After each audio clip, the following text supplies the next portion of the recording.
We'd like you to welcome Mr. Leon Thomas.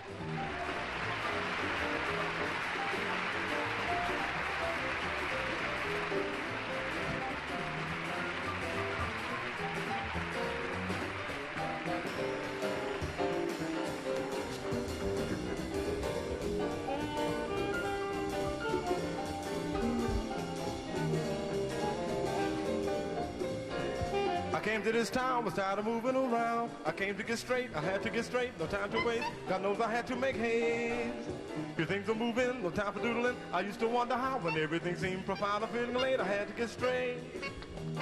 They straighten up time, no time for chasing around. I'm trying to keep up, I've got to keep up. You wanna know why? Because they're waiting in line. I'm in a hurry, no time to worry. You see, to me it really matters what comes, it really doesn't. So I'm chasing it straight.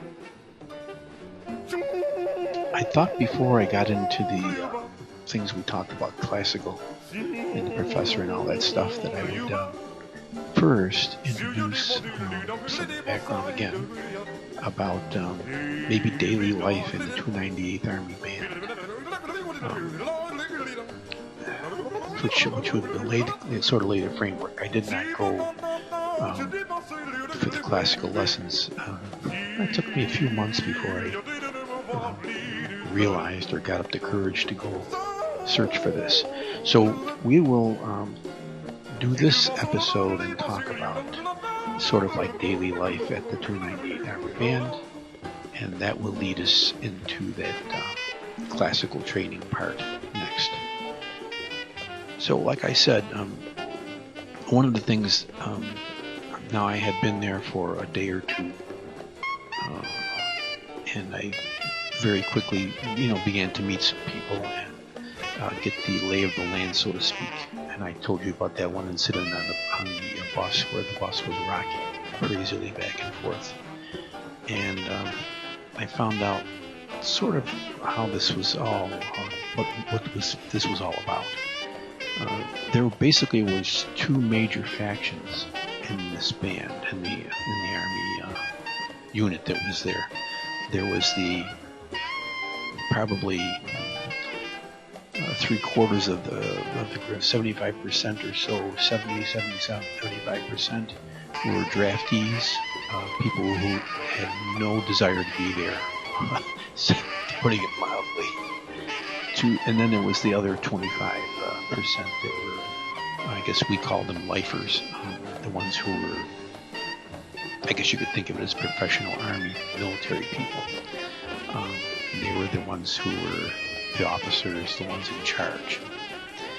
And of course there was extreme tension between the two, and especially at this time during that, this was a horrible time in the Vietnam period. Most of the draftees, the group that I was in, were extremely talented musicians. Most of them were taken right out of music school. They were probably headed to various orchestras in the United States. They were really highly skilled musicians. There was several oboists, and they were really wonderful musicians. I know Oberlin and Eastman graduates, heavy hitters. So I was surrounded by a lot of highly educated musical people, and just in general highly educated people.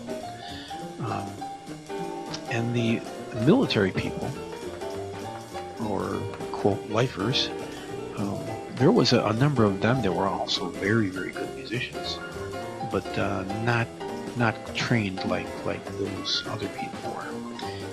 And so there was a lot of underlying tension there. It's just the way it was, the whole situation. Very political, and that was like the underlying cause. So as time went on, I began to realize that it was a sort of a never-ending battle.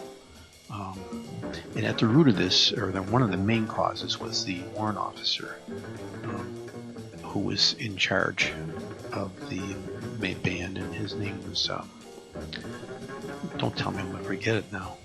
I after all these years, I can't. I was just talking about it. I'll come back to that. The warrant officer, anyway. All the younger people, all the draftees, just despised him. He was absolutely. I don't know. I don't even know how to put it. He just didn't have a clue about the music, and this of course rubbed them all the wrong way. So it was just it seemed like a never-ending game trying to discredit him in any way. So we would have these major performances because this was in Berlin at that time.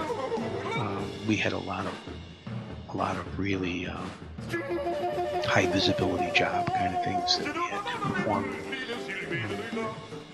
I'll tell stories about a couple of them, but the goal was pretty much, I found out from the get-go, was to sort of sabotage anything that he was about to get credit for, so to speak.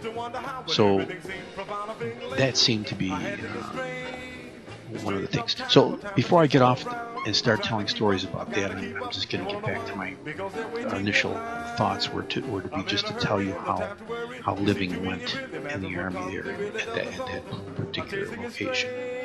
And so the whole there was some band members, by the way, draftees and lifers that were married, and they did not live in the barracks in the Army building there, in the 28 Army building. They lived off outpost, I don't know where, but I had several very good friends who I became very good friends with that were married and went there. So it was kind of like just going to work for them. So we had a morning roll call.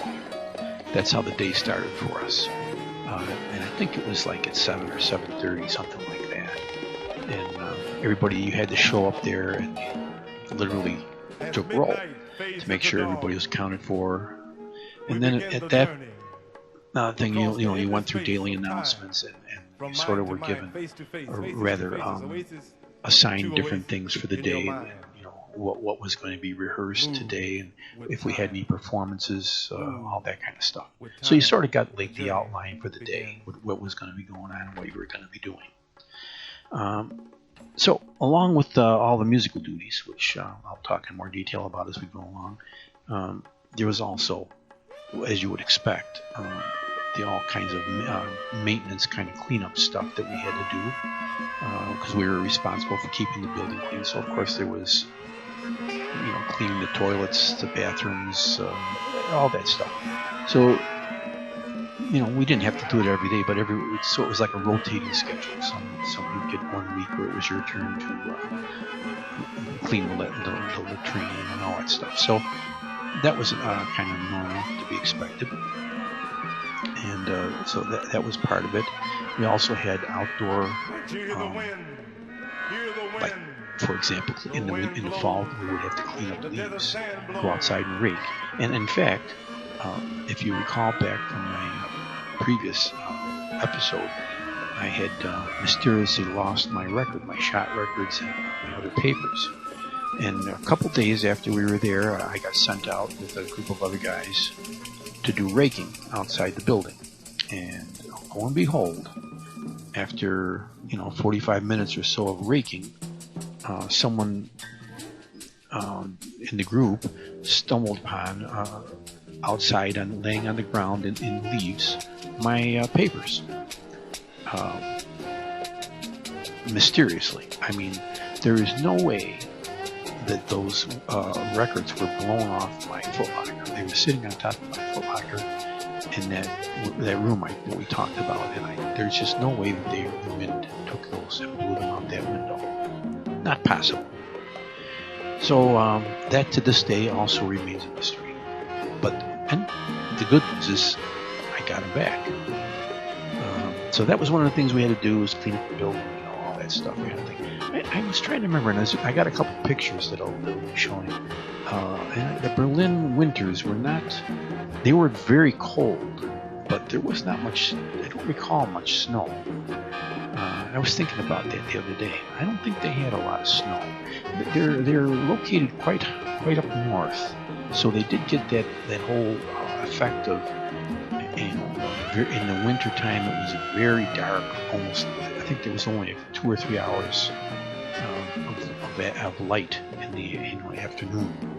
So it would be dark until like probably 11 to 12 o'clock, and then we'd get a little bit of light, and then by 4 o'clock it would be dark again. And just the opposite in the summertime, there was light all the time. I mean, you only got a couple hours of darkness. So that was kind of very interesting, and I never did get used to it because I wasn't there all that long. But the summertime was nice, but boy, that wintertime, that was a long, dark period, and it was cold. So we had all that going on. So that was like the normal kind of daily stuff. Along with that, we also had to do military exercise kind of things. And fortunately, that wasn't too often. It's a couple times a year, maybe quarterly. We had to go out and do some maneuvers and things like that, where you set up tents and that kind of stuff. Just stand around doing nothing, kind of thing. And then we, have to clean our weapons. We actually did have weapons. It was a storm in the armory, and have to go down there and clean them once a month or something like that. But that was pretty much the only time we ever saw them that I can recall. I don't remember ever horsing with them there in Berlin. So we did all that kind of stuff too. So there was a little military stuff, and of course there was we had a marching band, and then there was that rehearsal schedule. I said about every day we rehearsed a number of ensembles. So we had a marching band, we had a concert band, a stage/dance band kind of thing, and then we had the ambassadors, which was like a smaller ensembles, and there was a myriad of a number of different size combos that we had to sort of fit whatever the occasion we had to be performing for. And Bert was now preparing to depart, so I ended up assuming all his duties in the various ensembles. It is very interesting. So there was a lot of different groups, so I ended up playing a lot. I was involved in a lot of different things, and also because of that whole situation with Howard Vivian. That's the warrant officer's name. I knew it would come to me. Howard Vivian. He's the one that I told you about that made the grand assumption that because I played bass and because I used to play trumpet, I should be able to play tuba.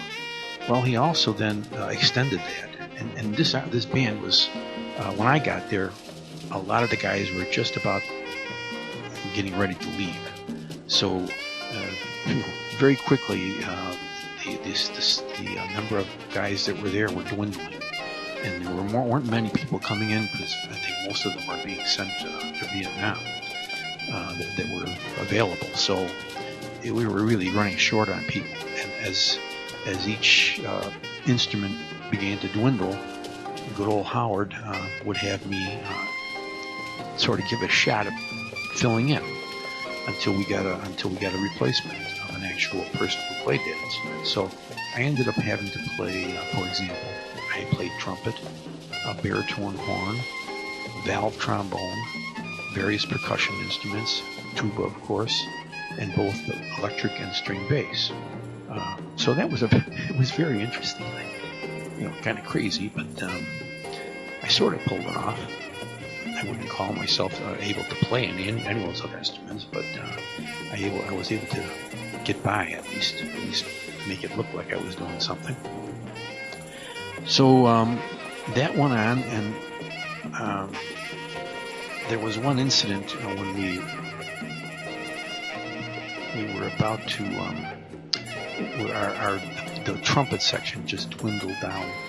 It really dwindled down to nothing. I think actually I was the only, for a short while, I was the only trumpet player, which was tremendous, a lot of pressure on me, because I had to play lead trumpet on many of these things. I'm not a trumpet player, never was, so it was very difficult to try to get by and do that. But a lot of, like I said, a lot of the guys were wonderful musicians in that band, so they covered for me a lot. their other instruments would play, they knew that I had trouble, so they would take over and cover for me. They were wonderful guys. So we got through that, but there was one incident that I'll never forget, and that was when it was in the dead cold of winter. I'll never forget this because some incident happened, and of course I don't know the details of this because they never told us, but I got sent to play taps at a funeral. And it was a young man, a military guy who, I don't know how he died. Something happened, and it was an extremely sad situation. And you know me, I get real emotional. I can't even stand anything. So here I am out in this, I don't know, godly temperature. It was really way below zero, and I'm trying to play taps. First of all, with the trumpet, and the trumpet's freezing, sticking to my lips. It was hideous, and I mean, I was just playing. It was just horrible. And then I'm crying on top of it, and so the tears are freezing on my face. It was just the most horrible situation. So I'll never forget that one. But that was my tap story. Oh boy. I'm trying to think. The other interesting job that I had was, and I don't remember how this came about, but somehow I was selected, or I know I didn't volunteer because my father told me, as I think I mentioned, how does that saying go? They used to tell me, never stand when you can sit, never sit when you can lay down, and never ever volunteer for anything. So I don't think I volunteered for this, but somehow I got roped into driving. Like they needed a driver for those big military trucks, like for delivering, what troops would ride in, which sometimes we would use to transport the band. But most of the time we would drive a big army bus, like the one I told you they were rocking in. So I ended up I got sent to driving school in Berlin, and to learn how to drive those big vehicles, which was kind of fun. I remember that. It's kind of neat. Try driving around those big, huge buses in those tiny old streets in Berlin. It was very interesting. So that was another thing but I don't think I actually ever got the. I guess that was kind of like a backup. I don't remember actually having driving anybody there and anybody around the place. So, but at least I guess I could have if I needed to. So then after all that, we got a little background there. We also, I'm just thinking about the mornings we would get up and would have that, and we would go after the morning roll call and getting ready, prepared. We would prepare to have our first rehearsals. We would run over. There was a cafeteria kind of thing, a couple buildings away, that was not. It was a German cafeteria, and of course they did serve a lot of Americanized. We can look at it that way, food, because they were servicing all of us. So that was the one nice thing about this is, like other Army facilities, we used to have to do KP and stuff. Well, we didn't have to do any of that here because it was all outsourced to the Germans. So that was a nice little cafeteria, and we used to have breakfast there pretty much every morning. 15-20 minutes, have a quick breakfast, and then come back and start rehearsing. So that was kind of like the daily thing. And then, of course, there was all the performances, and we did a lot of performances. We used to play, the marching band. We would play for football games, all kinds of celebrations, any kind of thing. And the Germans had lots of those. And then with the concert band, we used to do a lot of concerts, and a lot of the big ones were, like I said, they had at that time. If you look back in history, you know that there was 4 powers: the British, French, Soviet Union, and the United States were in Berlin, kind of like occupying it all together. And there was this competitive thing going on between them. It seemed like it was for every marching band. There was marching band competitions, and there was concert band competitions. So all this led to this thing that I talked about before. Like, I remember one time, the biggest one was at the Sports Palace, which I think I have a picture of that I'll be showing during this, I hope. And it was a huge sports complex kind of thing where they had concerts, and things. So there was this big event that we rehearsed for months for, and it was going to be this huge thing where all the four powers would be there and all the full concert bands, and there was a competition, and it was a great honor to be playing in it, and also a great honor if you win the competition. So the young guys came up with this plan to what they were going to do is have all of us young guys, draftees, the non-lifers, we were going to play, when it came time to do their performance, we were going to play everything a half a step out of key, which you understand that would make everything sound terribly dissonant, horrible. So I tell you, I was scared. I thought, oh my God, we're going to get court-martialed for this again, or something's going to happen. This is not going to be good. But we did it, and when we did it, all the Army guys, the regular decent musicians, they knew what we were doing, and they were kind of shocked. They were shocked and kind of laughing, and you could see all the rest of the bands, all the musicians in the other bands, all knew what we were doing. And I said, "Oh my God, we're in trouble." So I remember we get back to our band building afterwards, and I was kind of, oh my God, I don't know what's going to happen. And later on that night, as I think I was returning from some job or something, probably the Jazz Gallery or something, and I stopped and talked to them. As you walk in these doors, there's always a security guard there. There's a little room there where they check things in. You have to check in there and sign in and all that stuff. I went in there and talked to this guy, and he told me, their reviews came in from the concert. And, I said, they did? And he said, yeah. And so Howard Vivian wrote down that we did a great job. It was absolutely perfect. So this guy, after all this, he didn't even notice what we did. So, I mean, it was very frustrating. So nothing these guys did ever really worked with him. He just didn't get it. He was such a bad musician that they couldn't, no matter what they did. Another time we were doing another competition, we were doing marching band, and everybody he had this plan where if you'd ever had anything to do with marching bands, you never split the band up. And he insisted that we split the band and come from opposite directions, which is like the worst thing you can do, because you're going to be out of sync. There's no getting around. So that's what happened. But instead of trying to correct it, all the young guys said, "No, don't correct it. Make it worse." And in fact, I want he tells me, "Fit, I want you." I don't remember who, Martinez. I guess Martinez was the other. He said, "I want you to, inadvertently drop your tuba or sousaphone.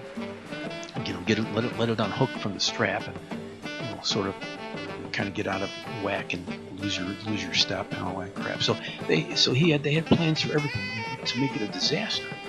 And once again, after all is said and done, no, he didn't even notice. I mean, everybody else noticed, but the guy who counted didn't notice. So I don't think while I left there, he was still going strong, and as far as I know, no one ever got him.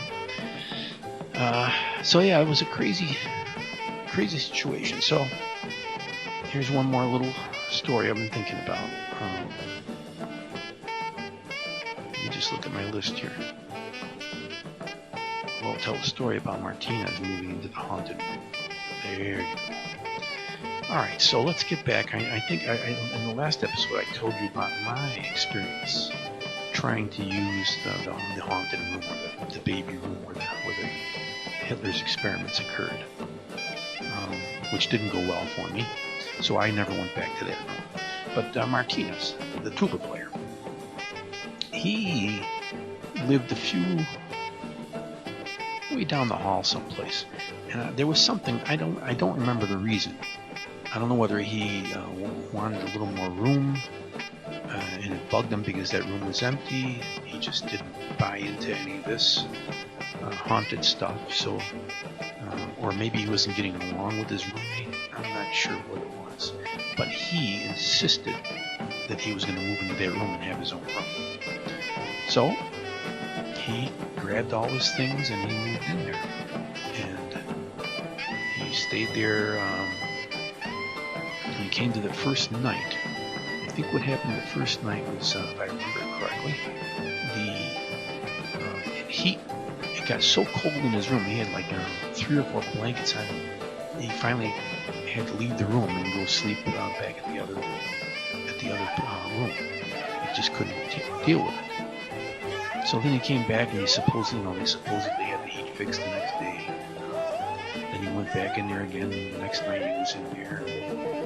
A couple of little strange things happened, but the worst thing was that during the middle of the night, the water pipes right above his head broke and just dumped water all over him. So that was it for him. He got out of there, and that was the last time that I ever knew of anyone trying to go in there. So that room was really something else. And there was all kinds of stories about previous people that I never met. And I guess I told you in the beginning, there was one person, I don't remember his name now, but supposedly he actually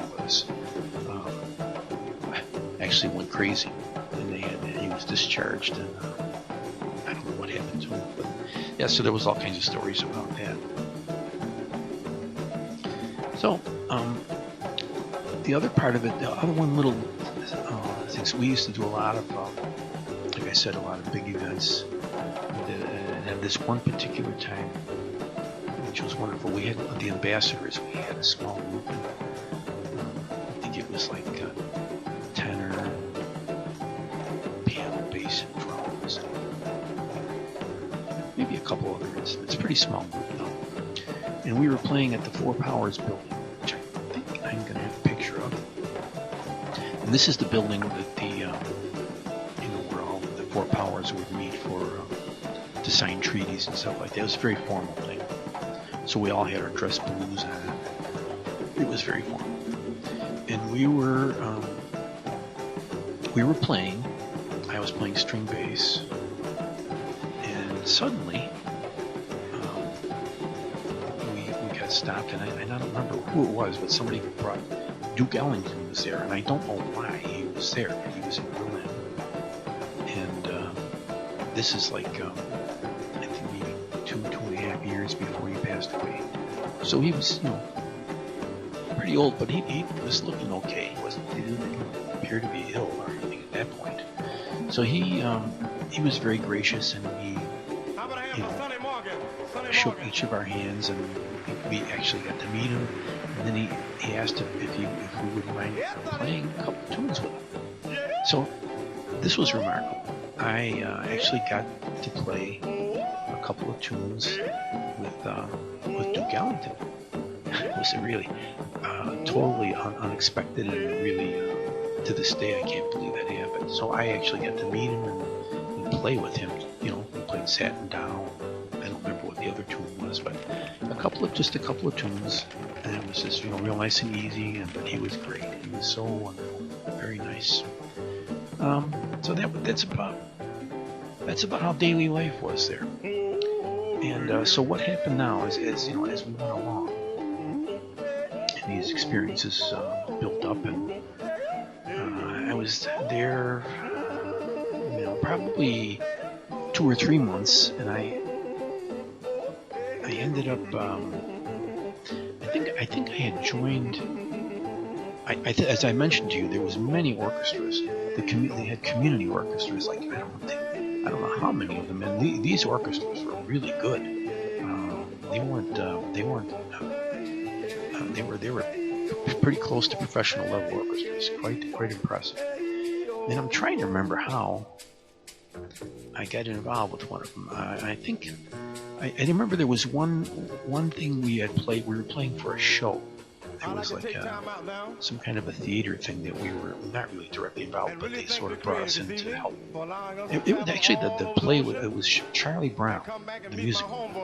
So I was playing this musical there, and at this theater, and each day there was this girl, a young girl at that time, who was like a stage manager kind of a thing. And so she was really nice, and I ended up, we talked for a few times, and she was cool. So I kind of figured she must have been one of the officers' daughters or something. I didn't know who she was. So anyway, we sort of became friends over. I think this play lasted for a week or two. So we became friends, and we. I remember went out to lunch one time, and I think it was lunch. And we went to this German restaurant, and we were ordering something, and all of a sudden she started speaking German. I mean, perfect German. And I was like stunned because I didn't have any idea she spoke German. And I asked her, where did you learn to speak German like that? And she said, I'm German. I said, what? So it turns out, she starts telling me the story. She was German. She had learned English by listening to the radio. And I mean, I would never had a clue. She had all the slang down, everything. There was no way that you could tell she wasn't. I thought she was an American. I thought I would have given anything. Never believed it. Anyway, we became very good friends, and I actually brought her with me whenever I had to go, like when I went to buy my bass, when I went to go buy the good bass. I brought her with me to help me negotiate and to fully understand what they were telling me, and so I could explain what I wanted. So that was nice that I got to know her. And it was a funny story because I really didn't have any idea she was German. I think it was Doris who sort of encouraged me to get hooked up with one of these community orchestras. So I did that, and it was quite lovely. And that reminds me of another little story that goes along with that. As you recall, when Bert first took me down to the bass shop, I didn't have anything. I didn't have a bowl or anything, and I needed. There was no French bows. They didn't have any French bows in Germany, so I was looking at the shop, and I asked them if they had any way I could get a French bow. And they looked around the shop, and they found it was back in a corner someplace. They had this really old French bow there. So I ended up buying that when I bought that first bass, and I had this bow, and I still have that bow today. And it turns out that it's a hand carved Frechner bow, H.R. Frechner, which turns out to be a very rare, very rare bow, which is very expensive. So, however, I think it's lost a lot of its value because it was at some point many years ago damaged. So anyway, I had this bow, and I had a French bow, so I started playing in these community orchestra along with I think there was a lot of the guys. Oh, that's what it was. Maybe it wasn't. It was some of the guys in the band, and these guys, the orchestral guys. They got me hooked up into this orchestra, the community orchestra. So I had been doing this for a while, which then led me to decide, my God, while I'm here, I got to take lessons. So that's where we're going to next go over to the Berlin Conservatory, and that's when I first meet Professor Rainer Zepovitz. And maybe I'll tell you one more little story about a couple of the musicians. There's a lot of great musicians I told you who were there, but there was a couple in particular that I'll never forget. And one's alto saxophone player. His name was Charlie Condon. he was absolutely strictly a classical, and he was a wizard, classical player. I've never seen anybody that could, he just read anything, and he was just incredible, technical, beautiful player. Well, he started, we became friends, and he started hanging around with the jazz crew, and he sort of started hearing John Coltrane and others like in that vein. He just fell in love with this, and he just said he was mesmerized, but he said, how? What is he doing? How does he do it? And this guy got a whole bunch of Coltrane albums, and he went to his room, and he used to stay in there for hours, and he would just transcribe and analyze what Coltrane was doing. He actually had all this stuff written out. All these crazy solos that he would take, he would transcribe them and then analyze what he was doing. And then he started coming to the Jazz Gallery, and I think I've got some pictures of him playing with us there at the Jazz Gallery. And he did it. It was incredible. He actually was able to translate and understand what John Coltrane was doing. So he actually was able to apply that to his own playing, which I've never seen anybody able to do that. That was pretty remarkable. And then we had another wonderful trumpet player that came. Thank God he came, because he saved my life from having to play so much trumpet. Ted Murdoch, who was a young disciple of Freddie Hubbard, in that style. Freddie Hubbard had just come on the scene not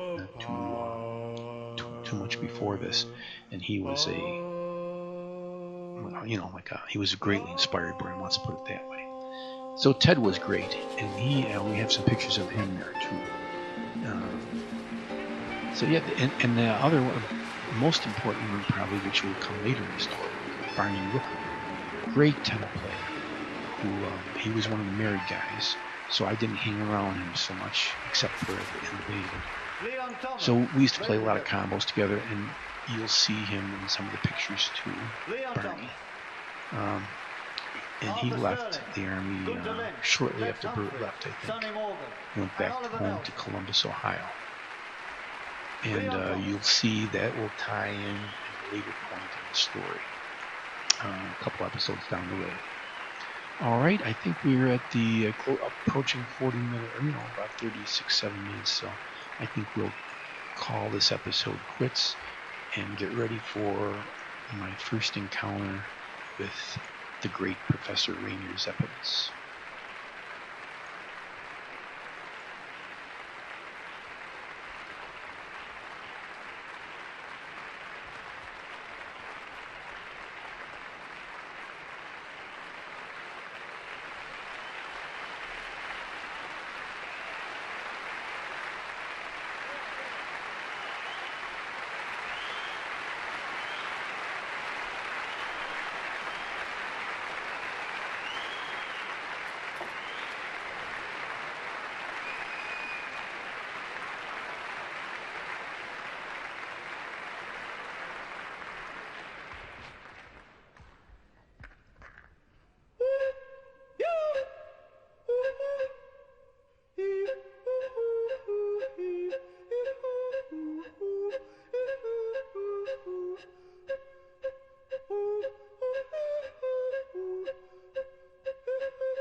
Thank